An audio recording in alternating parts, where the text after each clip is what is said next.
Good morning or good afternoon, and welcome to our webinar, ERM Implementation, a Primer to a Five-Step Process, or as I like to say, how to operationalize and leverage ERM. My name is Jeff Rigsby, and I'm the Chairman and CEO of Finance 500 in CV Resource, also known as our Performance Management Group. And I want to thank you for joining us for our webinar. I'll be your presenter today. First, I do want to thank all of you for taking time out of your busy schedule to join us. You know, this will run about 45 minutes to an hour, and out of respect for your schedule, I'll certainly keep to that. Now, for those of you who may or may not be familiar with CV Resource or Finance 500, we are based in Irvine, California, and we operate under common ownership. And together we serve over 1,000 community banks across the country. Our performance management group is a leader in enterprise risk management, strategic planning, and capital planning, and we do specialize in ensuring that our clients' performance and risk management priorities are in sync. Finance 500 is a full-service broker-dealer. Our fixed income group is one of the largest in the country. Just last year, we funded over $15 billion in supporting our clients' funding needs, and together we're united to serve the best interest of our clients in pursuit of optimal financial performance. So with that, let's go ahead and get started. As far as getting the most out of the webinar, we do have instant messaging capabilities. If you want to ask a question during the course of the event, by all means, please do so. We'll be monitoring those. But we will also be recording the session. And so if you're interested in either a copy or the recording, after the session, by all means, let us know either through Zoom or through a direct email, and we'll get these presentations out to you. So what are we going to cover today? I'd like to do a couple of things. So first and foremost, we'll talk about, for those of you who may or may not be fully entrenched in an ERM solution or program, we'll take a brief moment and talk about what ERM is. I'm going to talk a little bit about why ERM, and then really jump into the model, and then spend the balance of our time walking through these 5 steps of fully implementing, or as I mentioned before, operationalizing ERM. And after we go through those 5 thoughts, I'll have some, or those 5 steps, I'll have some closing thoughts, and then we'll also have some additional time for question and answers. So first, just to give you a sense of what ERM is, historically, it's kind of rooted in COSO, and they came out in 2004. And established the criteria, if you will, for enterprise risk management as a process. And as it evolved and got more focused, and I would say we were probably out a little bit ahead of that curve, they really redefined it in 2017, and I think fully honed it into ERM's purpose. And a summary comment really is, enterprise risk management includes the culture, capabilities, and practices integrated with strategy setting and performance that organizations rely on to manage in creating, preserving, and realizing value. And when you think about it, that's ERM's purpose. It's to optimize performance. And in the best of times, you're getting more than your fair share. And in the worst of times, you're anticipating where the market's going, and perhaps you're being responsive and pulling back your chips a little bit in those rougher times. You may come across 2 different definitions for enterprise risk management. There are more than one solutions. And with that said, there's a top-down approach and a bottoms-up approach. We'll be talking about top-down, but what I would characterize top-down versus bottoms-up, top-down really facilitates or enables a system to support senior management, board of directors, the ability to evaluate, review risk and its movement, and make risk-based decisions in a more effective manner, if you will. It kind of focuses on the big picture, strategic performance, and then aligns the risk management criteria around achieving and sustaining those levels. Bottoms up is more granular. Many times it's referred as to a GRC system, or a government regulatory compliance system. Very important tool as well. It gets more granular. It serves as a great audit control system. And in this world, both systems are out there. We have clients that run both. I would say if you're a community bank and you're looking at optimal performance in a forward-looking system, I tend to be more biased towards top-down, but they certainly integrate well and can suit the needs to, as I mentioned, in this more complex era, set up a system that provides you with the ability to identify, measure, monitor, and control your risk.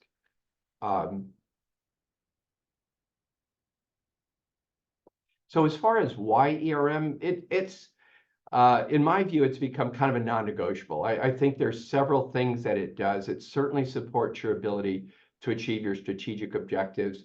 It ensures that you're focusing, have a focused dialogue that supports fact-based decision-making.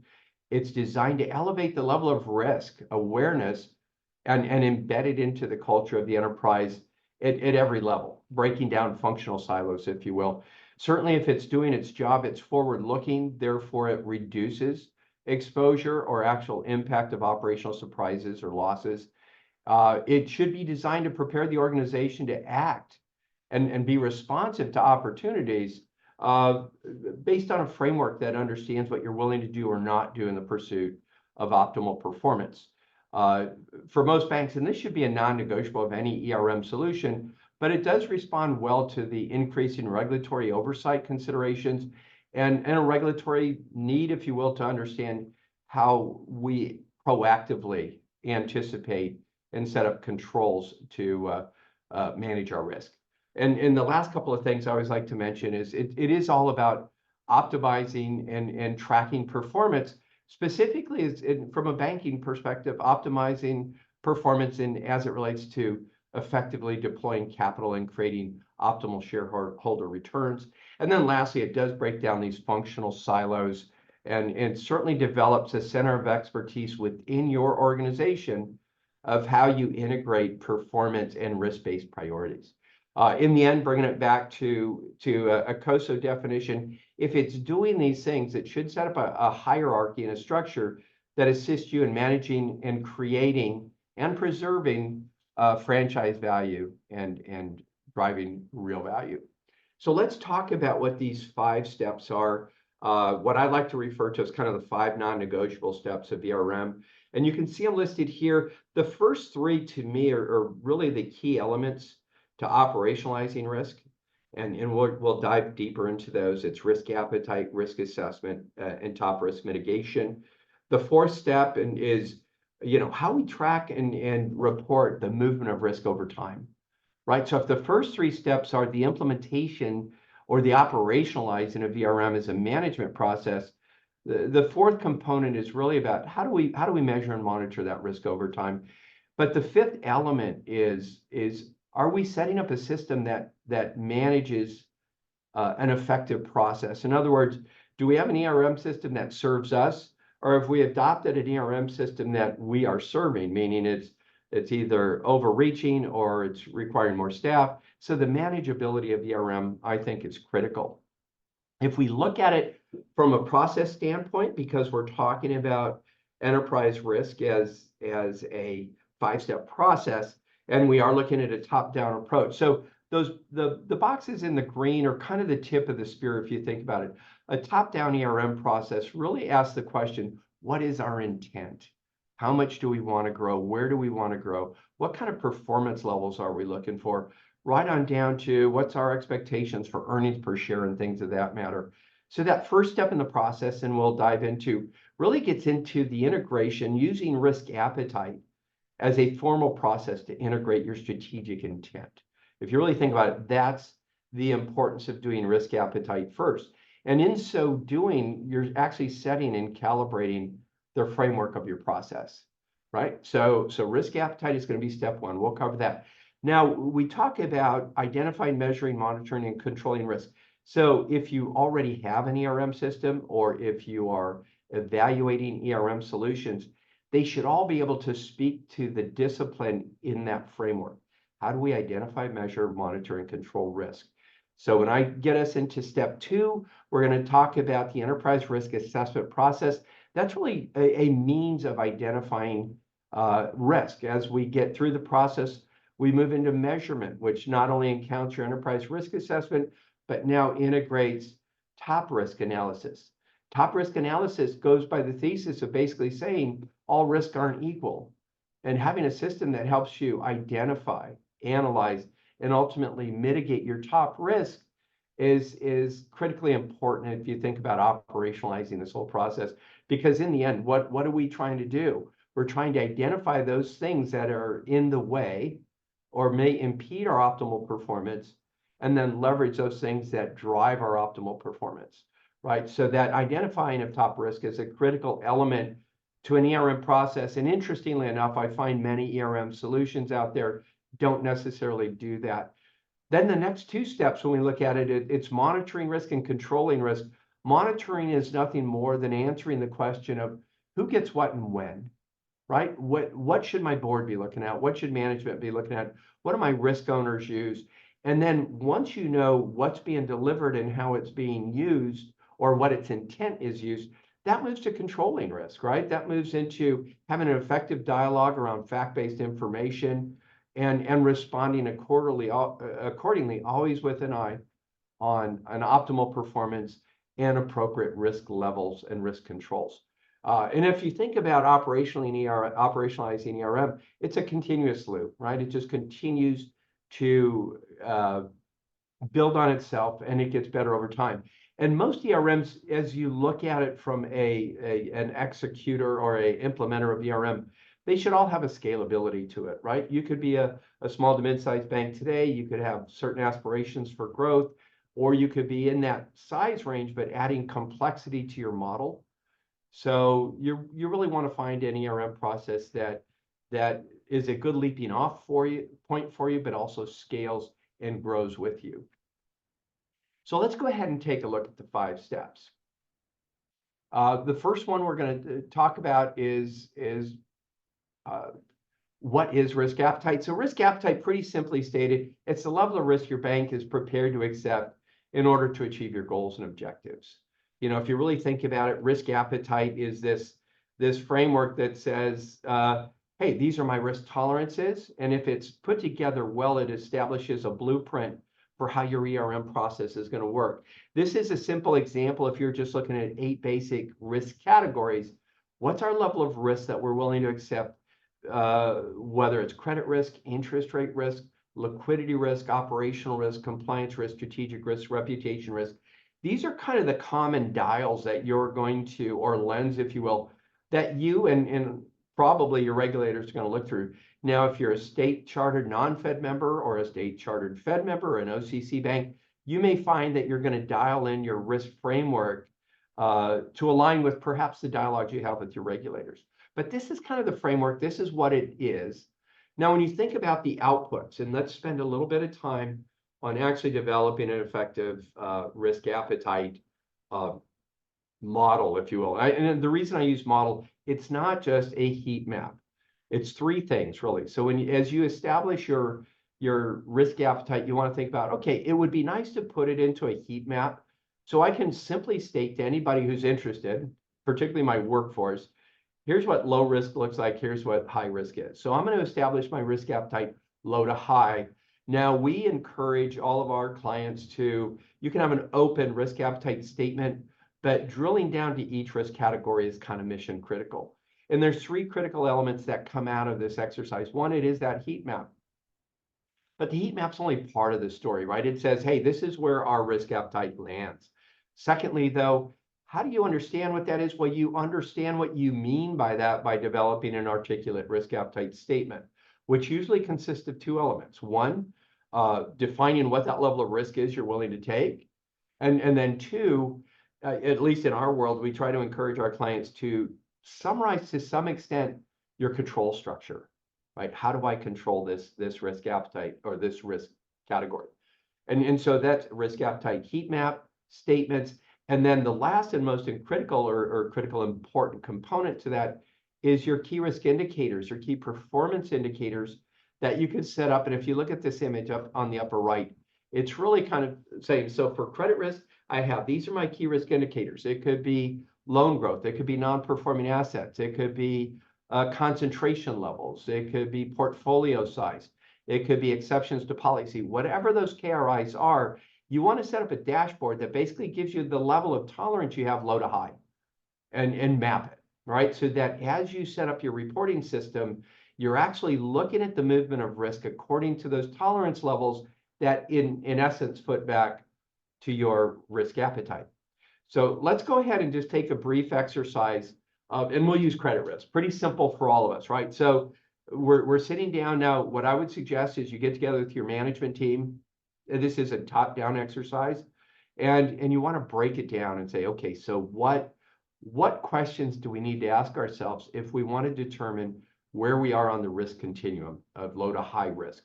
So let's look for some of you if you fall into one of these categories.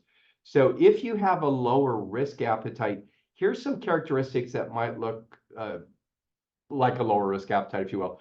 If you think about it, a lot of times risk comes with two factors. It is speed and amount. The faster you want to do something, and the more of something you want to do, expanding your technology capabilities, adding new markets, adding delivery channels, adding target customers to your list. All those factors are actions, and the speed in which you want to do those actions say a lot about the level of risk you're willing to take. So let's see what that looks like on kind of a framework. So if you, from a lower risk standpoint, certain characteristics might be kind of a low to modest growth rate, right? A lower risk appetite might have a general or what might be characterized a standard set of products, both on the loan and deposit side. If you're a community bank, or let's say more with more of a commercial leaning, you might have a certain suite of CRE level products, right? So you're looking at non-owner occupied CRE, perhaps construction and land development, investor loans, a C&I portfolio. If you're an ag bank, you've got an ag bank and so forth. What we do find, and especially when we look at risk parameters, the higher performing banks we're finding are being more and more specialized in key credit categories. But anyway, kind of looking at it from that lower standpoint, you have a relatively diverse loan portfolio. Probably not a whole lot of exceptions. When there are exceptions, they're probably very well mitigated, and you probably have some very tight criteria. By the way, and I'll ask and answer this question for you. So the question is, can a bank be a conservative lender and have an above average appetite for risk? And that's what I would typically ask a client when we're working with them. So I'll answer it for you. Can you be conservative and have an above average appetite for risk? The answer is yes, you can. You could basically say, I'm going to grow 15 to 20% a year when the market's growing 5%. I don't have a problem running elevated concentrations. I am going to basically run higher loan to deposit ratios, anything that might be indicators of higher risk. You can do all those things and be conservative as long as your controls reflect the level of risk you're taking. That's the difference. So if in fact you want pristine AAA rated credits and you want to grow 15 to 20%, the level of created opportunities will be much higher for you in order to get to that growth level, but you're not going to compromise your underwriting standards. So it's things like that. So kind of rounding out this lower risk appetite level, you might have a little buffer above CECL levels on your ALLL. You primarily deliver through your bankers or your business development officers, your relationship managers. You may have a non-sophisticated set of delivery, right? You might have some branches, you have some lenders. You kind of stick within your local mature markets, and you have a very well established customer base. Chances are the level of risk you're taking within a credit risk category is relatively modest or less than moderate.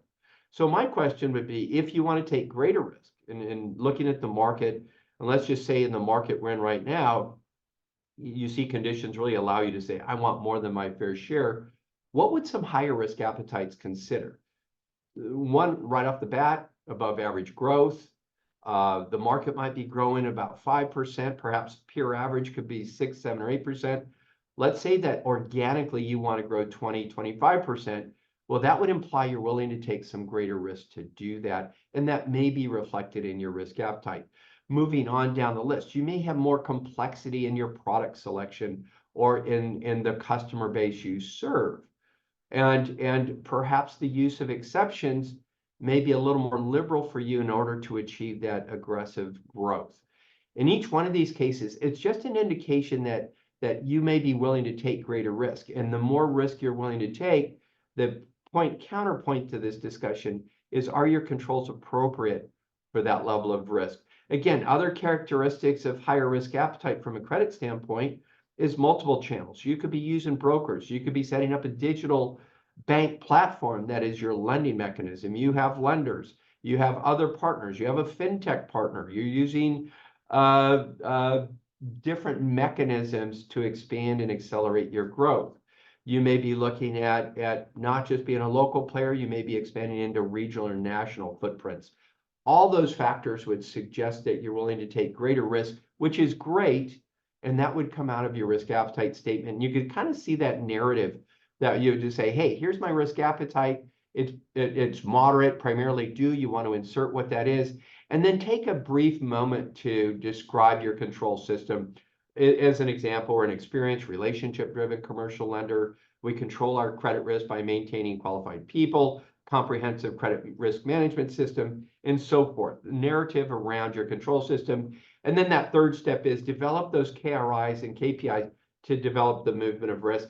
I may have spent a little more time on risk appetite, but to me, spending quality time first with management and then the board of quantifying the level of risk you're going to take is strategically non-negotiable, because I think it could accelerate the movement of your performance the more time it's taken to define those parameters. So anyway, that's it kind of on risk appetite. And imagine those same exercises if you're looking at other risk categories. It'd be, I have to at least mention, I mean, we're living in a world of elevated liquidity and interest rate risk.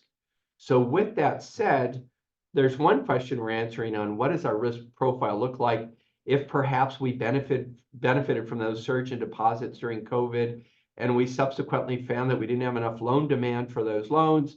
Thereby, we ended up investing in perhaps securities more than we might have in the past. And then all of a sudden we have a rising interest rate environment. And all of a sudden we're finding an impact to our balance sheet associated with that rising interest rates, increased competition for deposits. Now all of a sudden, both our interest rate risk management and liquidity risk management might be being tested to a new level. And it might require us to go back to the table and just make sure we understand, in order to manage this perhaps more complex balance sheet, what are we doing to manage both the liability and asset side of our balance sheet, as well as how do we manage liquidity in this market? You may be taking on greater risk today than you might have in the past in order to achieve your strategic intent.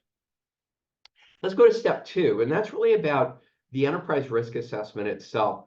And just to set it up really simply, the first step in all this is creating your criteria, the lens in which you're going to look at risk. So if you've adopted key risk categories as your lens for risk appetite, you want your risk assessment, step 2, to dovetail to that. So make sure that your risk framework, your risk assessment framework is aligned with your risk appetite. And you can kind of see this in this illustration where you're going to have credit risk, interest rate, liquidity risk. Your criteria is going to be set up in that dashboard. And in the next step, you want to assign risk owners, right? You want to create accountability around this execution. And my suggestion is, if you adopt a framework that's consistent with the lens your regulators look through, it's like a twofer, right? It not only helps you manage risk within your organization, it will ultimately serve as a communication tool for how you interact with your regulatory bodies, your board, things of that nature. Comes back to communication. Now, if you think about it, the risk assessment should cover 2 things as well. There's going to be qualitative risk measurements that are going to determine certain levels, right? It's going to determine the level of your inherent risk. Some of those could be quantified by numbers.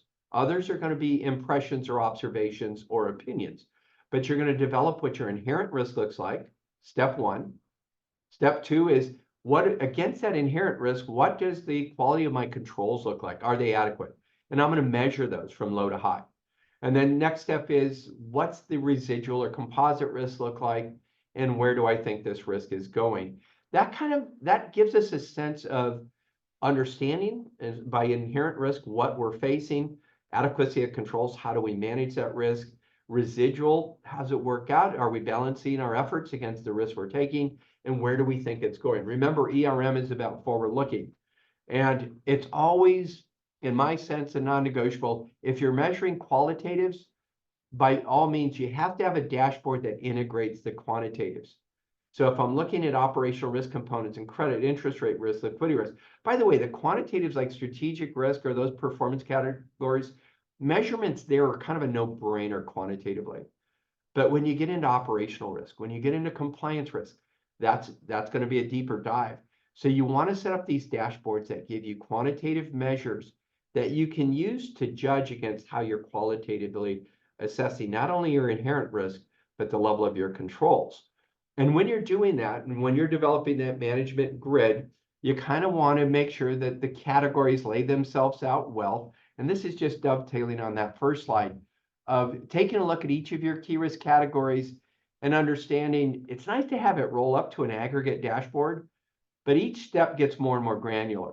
And in this step, we're kind of looking at it, okay, if I'm looking at operational risk, what do I really want to measure there? Well, I want to measure my internal and external fraud exposure. I want to manage my employment practices and workplace safety. I want to manage business disruption and systems failure. I want to manage execution, delivery, and process management. But that's what these subcategories do. But what's nice is, from a management standpoint, top down, is to be able to look through that lens and see those breakdowns at different levels or different considerations of risk at every category. Same with compliance. Compliance risk is a big topic. What do my categories look like under that? So the system should break it down so you can integrate each of these risk levels to be part of your key considerations. And the other component, last component I want to measure on, or from the enterprise risk assessment process, I think most of you have got either Excel spreadsheets or you adopted an ERM system or a risk assessment system that is asking a series of questions around your controls. And it always starts with inherent risk, then it moves to adequacy of risk management, and it gives you a residual risk, gives you a direction of risk. You're going to get into likelihood and severity. Here's what I don't see in a lot of risk assessments.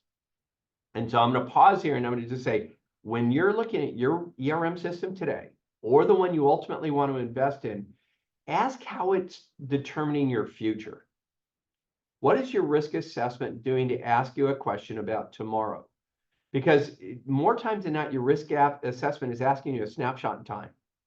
And boom, okay, so my inherent risk is X. So my inherent risk could be moderate today if I'm looking at an operational risk condition. But if I know 6 months from now, I'm doing a systems conversion, or I'm adding a new product, or we're entering a new market, or we're doing a de novo branch, is my risk assessment picking up those anticipated risks that are going to happen in the future? And that's kind of, so if you're asking an inherent risk question today, there should be something in your assessment that says, what's the same consideration for tomorrow? If you are a bank that's considering going into cannabis banking, your compliance risk today might be low moderate, or inherent risk could be low moderate. The minute you start onboarding cannabis companies, what's that do to your risk profile? And as you plan to that journey, does your risk assessment pick it up? If it's not, then there's a gap in the system. And this is just my point, my closing point about the enterprise risk assessment system is really having something that does forward-looking, whether it's economic data, market data. Always look for that forward-looking component. The third step is pretty straightforward. It's identifying your top risk, analyzing those top risks, and mitigating those risks. And my only comment there is all risks aren't equal. So identifying, it always comes down to identifying, work those top risks. Anything below the top risk, those risks are being worked as well, but those tend to be people's jobs, right? From an ERM standpoint, you want to identify the risks that matter and what you're doing about them. So when you do that, pretty straightforward, develop a framework that further articulates the risk you intend. So if you're talking about cyber risk, define what you mean by that. It could be a breach. It could be related to ransomware. If we're talking about the adverse impact to earnings due to margin compression associated with a rising interest rate environment, things like that, define it out. Spell out what that risk consideration is. If you know you're going to conclude an acquisition 3 or 6 months from now or a year from now, define that as a top risk. Good things can be top risks as well. Once you define it, you want to go through a simple, pretty, stage process that just says, hey, what's the likelihood this risk is going to occur, low to high? If it were to occur, how severe would it be? Where does the risk reside inherently across my risk categories? What do my current controls look like? How would I measure those controls? And am I okay with where the residual or composite risk ends up? If I'm not, should I be nominating mitigating factors to control those risks? So it's that simple, just likelihood, severity, where does the risk reside? What do my controls look like? How would I grade them? If they're adequate, move on. If there's some additional work that needs to be done, build out that risk mitigation plan, take that top risk, break it down just like any plan you've ever worked on what are the elements to mitigate that risk further in clearly defined action steps with due dates, and something that helps you monitor that process. So summing up these first 3 steps, we've done risk appetite, we've done enterprise risk assessment, we've done top risk identification and mitigation. Now we're moving more towards, so how do we control that going forward? And so everything about monitoring first is, what is it I am monitoring? And who needs to see what and when? So this is just a simple grid that just basically says, what's my frequency? Do I have monthly reporting, daily reporting, quarterly reporting? Who's the audience for this data? And what is it I'm going to produce for them, and how is that going to manifest itself? So board of directors, there should be a committee structure that you have an ERM committee at the board level. If you're a small to mid-sized bank, that could be your audit committee, for example, or you could have a standalone ERM committee. But your board's going to get a certain data set. Your management team is going to get a certain data set. And then your risk committee itself within the bank kind of controls all of the data. So when you think about tracking and reporting, what do I want my board to see? And how do I want to move that through? And to me, this is where top-down risk management or enterprise risk management, really, this is where the rubber hits the road. Because in this process, this is your opportunity to communicate with your board, hey, we developed our risk enterprise or our risk appetite together. Now let's track and monitor the movement of risk over time. And so typically, and I'll talk about that in a minute about process, but the first thing is identifying what it is we're going to measure. And if you talk about it, there's going to be risk appetite elements in your tracking and reporting. There's going to be that enterprise risk control data, which is heavily skews towards qualitative. Are our controls appropriate for what we're doing? And then there's the quantitative. And this is where your tracking and reporting really elevates from an ERM standpoint, because it's pulling in quantitative data that can inform you as a manager, your board as oversight, even your regulators from a process standpoint of how am I measuring the movement of risk over time. So when we think of that, and I'm going to ask you, and you might want to jot these down, this presentation would be available for you. I happen to be a audit chair of a bank, so this is the criteria that I look for from a director standpoint, from an oversight standpoint. And these questions should be built into your tracking and reporting mechanism. So number one, not just looking for risk trends, but something that might elevate exceptions to risk, right? So the first question is, ERM system, show me the movement of risk up or down.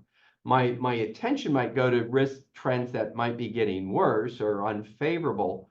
So I want to look at it as an exception, right? So my first question is, what direction of what risks are moving in an unfavorable direction? Is it an aberration or is it a trend? So this lower table to the right shows you a series of key risk indicators.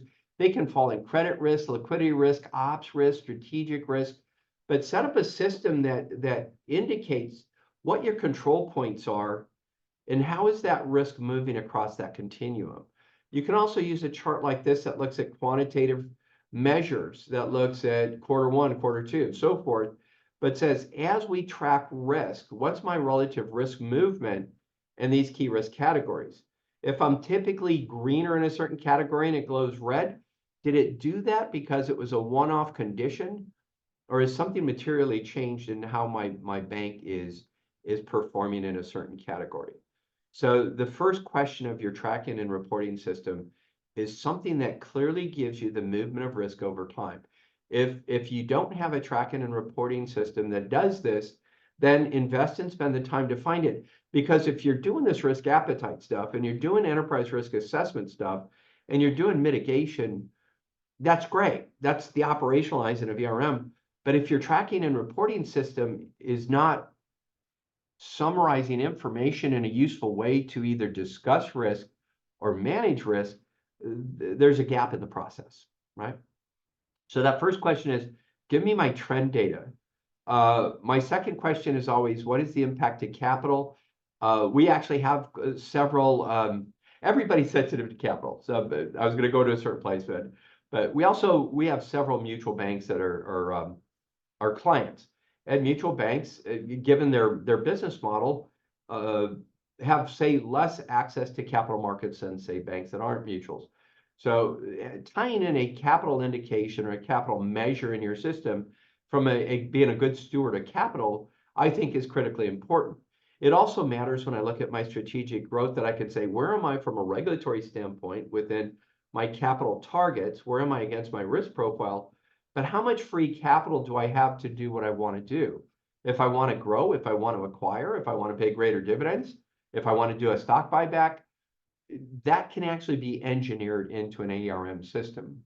And interestingly enough, if you're a CRO, this is kind of these 5 points, working with your board, kind of gets them a little closer to the edge of their seat. Because I think one of the biggest challenges taking risk-based or ERM-related information to boards is keeping it relevant to the performance of the bank. A lot of times it'll get into granular areas that they need to be aware of.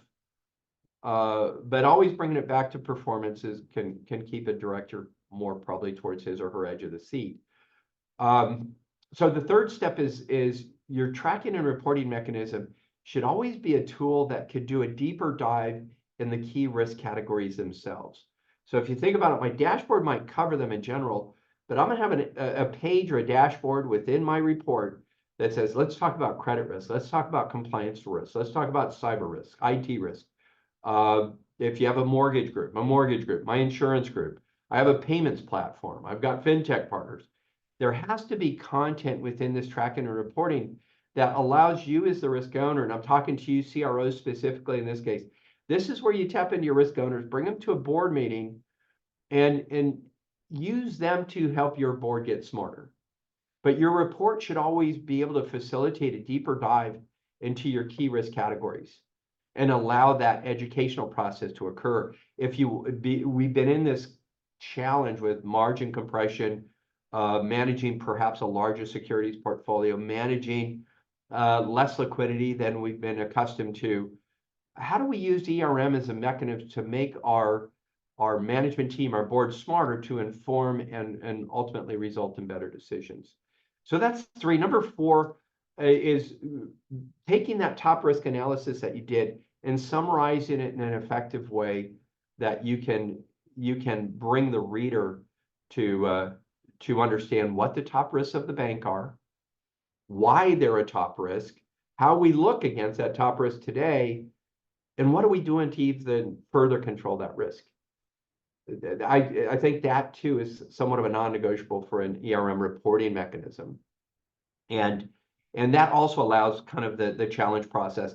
Now, bear in mind, your risk appetite is dynamic. It could change from year to year. Your top risk can change, your risk profile can change, but having a reporting mechanism that brings these things to the table on a regular basis.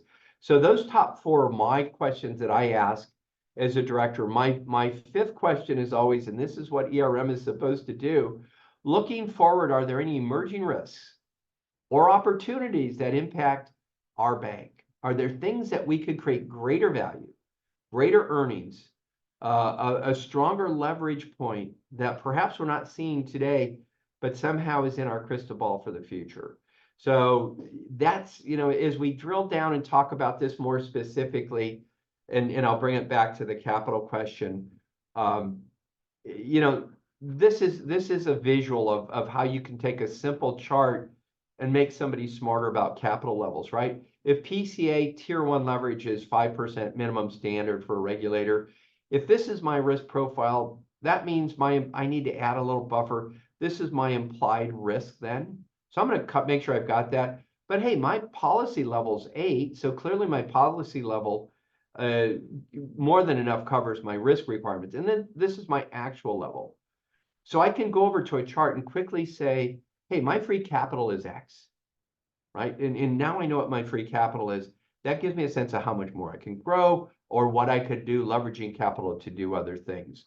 So just using these 5 points, and bear in mind, think about how effective having that report in place. And when I started this presentation, I talked about operationalizing and leveraging ERM, making it like the air that you breathe in the bank, which is operationalizing it, and then leveraging it, meaning take the information and make it useful. Think how valuable that is, not just at the management team level, but when you get in front of your board. And more importantly, this could be your lead on any regulatory visit. Get out in front of the curve. Have something that you've created that is a composite report of what you do from a risk management perspective at the enterprise level.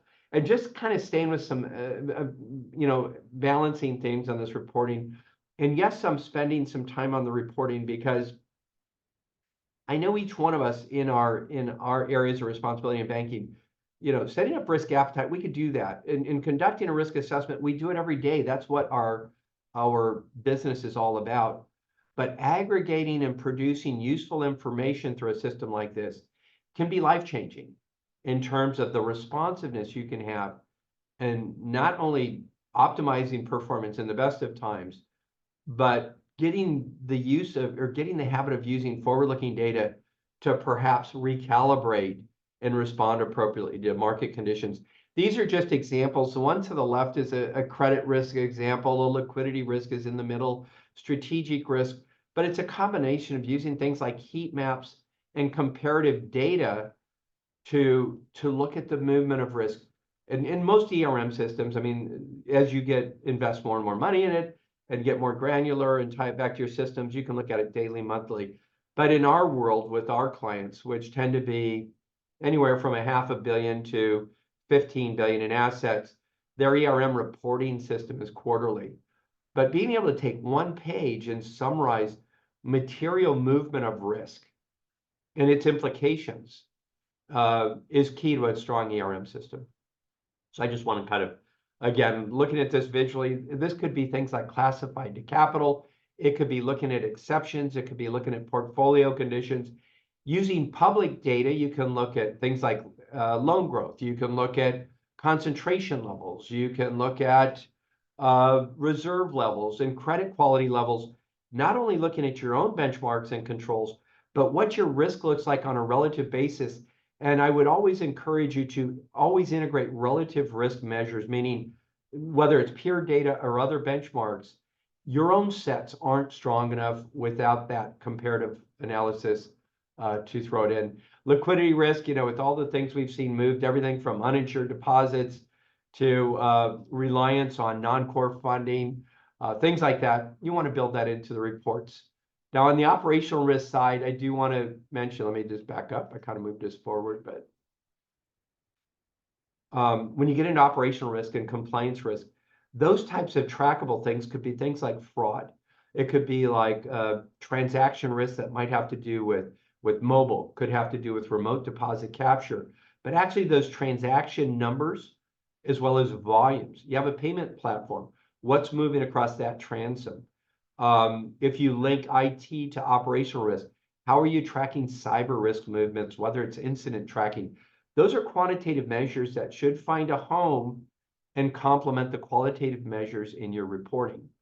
Compliance, the same thing. You've got audit reports, but you also have CTR filings and other filings that give you an indication of compliance risk. So I don't want to just leave you with thinking you have to have it for the financial stuff. There are more than enough transaction-related monitoring devices that give us the same quality of quantitative data and operational risk, in compliance risk, and in things like IT and cyber-related risk. So kind of summing it up, and I hope it zeroed in that this is an integrated process. And these are all adopting disciplines that I think is a reflection of where our industry is going. We're all risk managers by the nature of what we do. You can't be a bank, credit union, financial service company without managing risk on a day-to-day basis. But adopting something that is a lens that looks at the enterprise and creates a common data set that is robust in the sense it refreshes itself and then it facilitates dialogue, I think is kind of where we're going as an industry. Our industry is getting more complex. In many cases, you're growing. So operationalizing ERM, and use that word, it's not check the box, I've got a strong CRO and they're running my ERM system for me. It's no, we leverage ERM to drive value. So my only comment about these 5 steps are operationalizing these steps does result in systematic approach to building and sustaining optimal performance, as well as aligning and integrating a sound risk management process. Always remember, it's got an ROI. ERM, a good ERM system, pays for itself over and over again. And you come back to driving. So as a CRO, and I'll talk to you CROs because we have others that manage the process, is being able to connect the relationship between all of the control items that you're responsible for, especially in operational risk in those areas, but somehow tying it back to the overall well-being of the enterprise is where the rubber hits the road. And just in summary, when you start measuring what should the outputs be of these 5 steps, my risk appetite really should be a heat map that shows me what my risk appetite is, low to high, a statement that explains it, and key measurements that measure my tolerance, right? My risk assessment system should be 3 levels. And it should aggregate risk at a dashboard level. What's my overall risk profile look like? Inherent risk, adequacy of risk management, composite or residual risk, and direction at the key risk category level. Next level, what's my dashboard look like for that whole risk category, like credit risk, interest rate risk, and liquidity risk? Third level of the system, what are those granular measures that roll up to those 2 levels above? Those series of questions about controls and inherent risk. That's the second step. Third step, top risk. Force rank those risks, analyze them. If they're okay and the controls are appropriate, question asked and answered. If not, have a mitigation plan in place to control it, right? Those are the 3 things that you're operationalizing. That's your annual or more frequent process. Tracking and reporting is all about a robust system designed to get key decision makers useful information, timely, accurate, and it supports that dialogue. It supports better decision making. And then, I'll close on being manageable. It should leverage technology to be a better and more efficient system. Even as we look at AI, I think AI is going to bring more and more intelligence to how we do all this stuff. But AI cannot replace your ability to have good information and the dialogue that you as a CRO perhaps is responsible for facilitating with these leaders and with risk owners. So I always talk about manageability as don't lose the fact that we have to talk about this information before we can make a decision about it. That's my closing thought there. So as we kind of lead to end up, have just a couple of closing thoughts and see if any of you have any questions. I don't know. And if any of you want to see our pandemic related analysis, I think the pandemic in and of itself has changed the world of banking, especially at the community bank level. What happened during COVID, whether you want to look at it from the surge of deposits that were brought on by lockdowns, stimulus money, PPP, that, when we look at what's happened to us in the last few years, all that $4.5 trillion that came into our industry forced us to do things at our bank that may or may not have been there. We used to, have this loan to deposit ratio where there was tension. All of a sudden we had this ton of deposits and it forced us to make decisions perhaps that we hadn't made before. Those decisions were made on a broad basis throughout our industry. It did result in securities-based portfolios growing at an exponential rate. The industry went from 3.8 trillion in securities to 5.8 trillion in 3 quarters. And then add on a rising interest rate environment, and a more competitive environment for deposits created this conundrum. So all I'm saying is if you don't have an ERM system in place right now, or you haven't thought about it, having something set our world off like that, and we are cyclical, these things happen.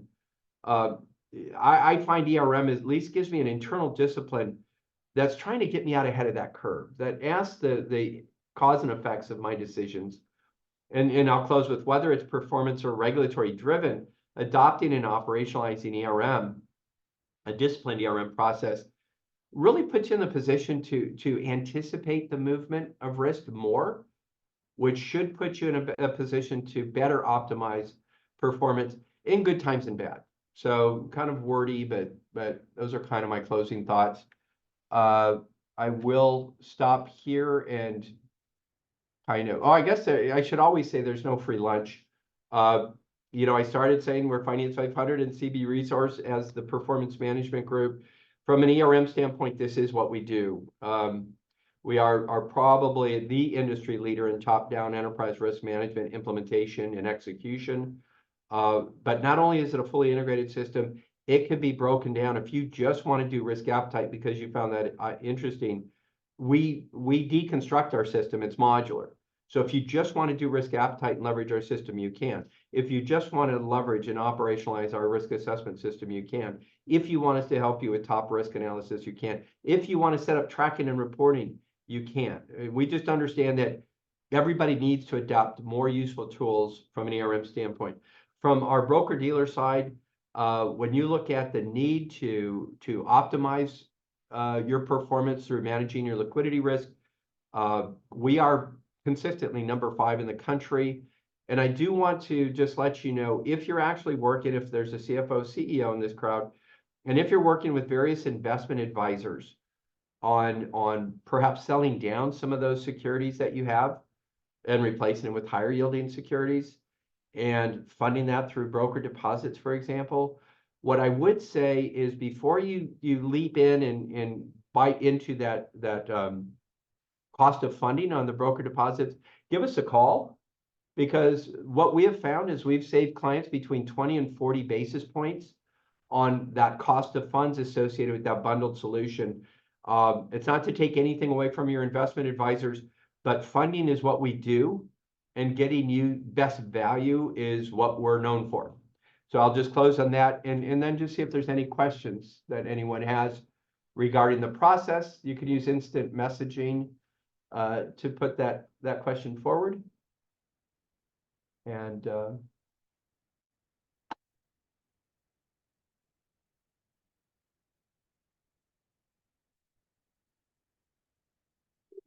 okay. Well, with that said, thank you for carving out this time to be with us. I am going to put up our contact information, which is Robert Finch, who you also see on screen. Please feel free to contact Robert or me directly to ask any questions more, or to align more directly what you might have regarding your own company or your own bank. Here's our contact information. It will be in the presentation. If you found this presentation valuable, by all means, reach out to Robert and he'll get you a copy of the presentation, or if you want the recorded version, that can be made available as well. So with that, oops, you know what, before I go, nope, I will leave on that. So thank you for your time.